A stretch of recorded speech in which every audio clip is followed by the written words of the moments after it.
Pra nëse do t'jesh edhe në vijimësi në atë që thua dhe ti qëndrosh asaj që thua, duhet i kishte vendosur planin paraprak të hetimit. Dhe ata dy zotrinj që nuk jetojnë, po që për ironi i përdori atje kur unë thash t'i rikthehemi 2004-s. Dhe më vjen keq Sokol, më vjen keq, kur tentojnë që të godasin atë që është pjesa më e rëndësishme jonë. Ju e thatë është paradoksale në një ditë ku gjykata refuzon që t'i rikthehet në parlament për të marrë pjesë zoti Berisha për të disatën herë, të përdorin të përdorin ironit që përdorëm në komision, t'i vendosin si kur i kemi marrë vendimin, ta përcjellin nëpër media si plan hetimor dhe ndërkohë të tentojnë të godasin atë që është kryer reforma. Nga një anë janë dashnor të reformës, në anën tjetër janë ata që e tradhtojnë rregullisht reformën. Tani ta ndajnë, janë pro reformës apo kundra reformës. Se në darkë nuk mund të jenë kundër spakut dhe në mëngjes të jenë pro spakut. Megjithatë, le ta ndajmë. Unë kam përshtypjen që nga momenti kur Gjingjoni, për cilin ta thash unë kam nga pikpamja e qytetit, kam një respekt distancë, se ke parasysh duket nga ajo nocioni vetë kur burr, kupton, nga ato që në erë i ka qëndruar gjërave duke ditë vetë që ka bërë gabim. Po dhe ka i farë tregon deri diku një farë temi karakteri. Por sigurisht me atë lloj gjëje ne nuk kemi dakord. Dhe në momentin që këta gjykatës, apo ish gjykatë, apo ish prokuror, cilët o i shmangën vetingu, o i ka shkarkuar vetingu, rikthehen dhe riciklohen politik, kjo thjesht konfirmon një gjë që ne kemi thënë prej kohësh se çka ka qenë reforma ndërrësi që ka bërë Sali Berisha në 92-shin dhe çfarë është reforma ndërrësi sot. Këtu nuk besoj që njerëzit kanë një dilema apo jo Frok, se duan ndihmën tënde. Këtu dilema le të themi forcohet tek mënyra se si silleni ju me këta.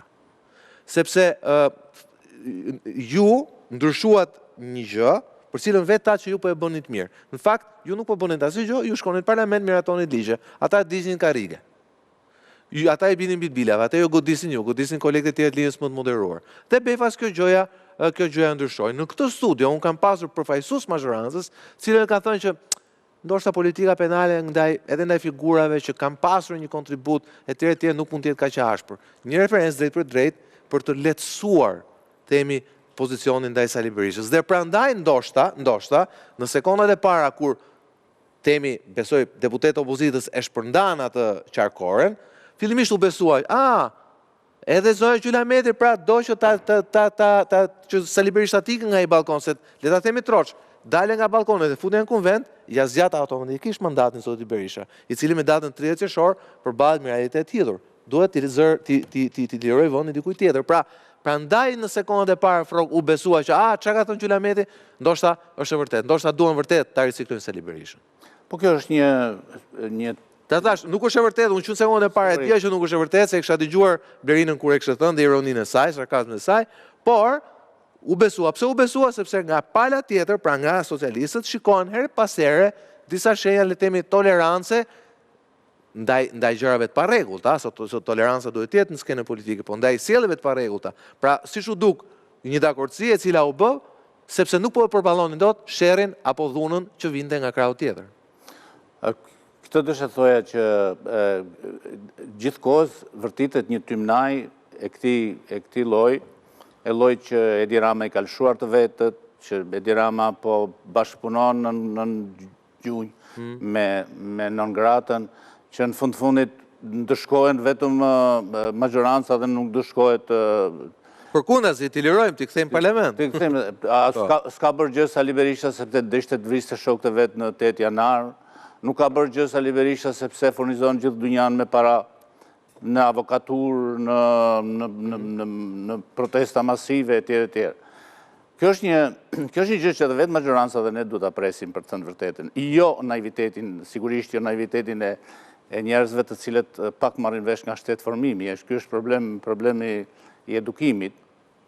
Po ajo çfarë vjet re tani është ajo që edhe ju e thatë në editorial, është transferimi një gjëje tek një gjë tjetër.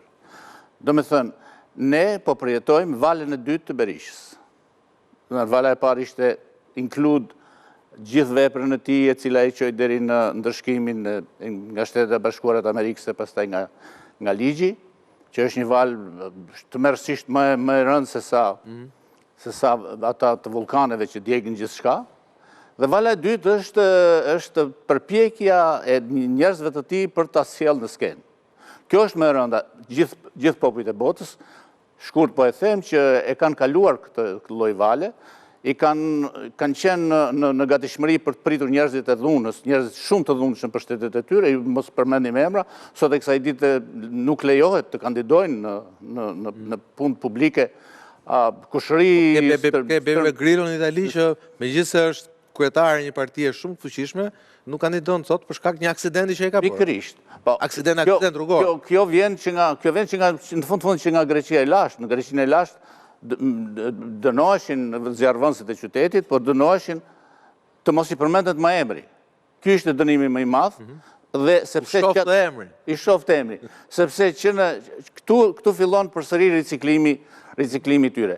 Tani shumë e bukur, ha? Nuk e di këtë që është nga Greqia e lashtë. Po, nga Greqia e lashtë është Kurse këtu atyre që kanë vërzarë i kemi bërë pas pak vitesh kryeminist. Zjarrvënësi i Athinës më të famshëm Arostrati, për shembull, i cili vuri zjarrin edhe tempullit të cepit të Turqisë, që se harrova emrin e atij tempulli, ai u dënua në Athinë për të mos ju përmendur me emri. Dhe nuk ka dënim më të shëndetshëm sot e kësaj dite, po të kishim ne metodat e Aristotelit, që Sali Berisha të mos i përmendet emri, do me thënë, shoqëria sot do të ishte shumë e shëndetshme. Tani çfarë bëjnë? Pjesa e dytë e valës, do me thënë, është që të gjithë këta njerëz duhet të jenë të ndërgjegjshëm për një gjë. Duhet të jenë të ndërgjegjshëm dhe janë praktikisht të ndërgjegjshëm se po përsërisin të njëjtin krim duke i ofruar viktimës, të njëjtin kriminal, të njëjtin autor, të njëjtin faktor, etj. Jetë duke ringjallur, jetë duke përsëritur të njëjtin gjë. Dhe nuk mund t'i thuash sot, se po flasim jo thjesht për këtë moment, po flasim edhe për kolegun tonë gazetar, duke i ofruar sot veprën në thonjza pozitive të Berishës, familjarëve të kolegut tonë Dule, kolegëve të tij, do të thotë t'i fuzësh në hund një gjë të tmerrshme, një gjë shumë të keqe. Këtu kemi mira viktime të shkaktuara prej pushtetit të Sali Berishës, mira viktime. Dhe sot këta që bëjnë këtë gjë, do të thotë se duhet të mendohen mirë, që janë duke i bë kashillëk me emrin dhe me veprën e autorit të krimeve, duke i bërë kashillëk, si thuash, viktima. Dhe viktim nuk janë thjesht kushërit e një vrari. Nuk janë thjesht kushërit e një vrari vetë. Nuk janë thjesht kushërit e një njeriu që ka humbur shtëpinë në firmat piramidale. Janë që të gjithë që janë prekur dhe janë rënuar nga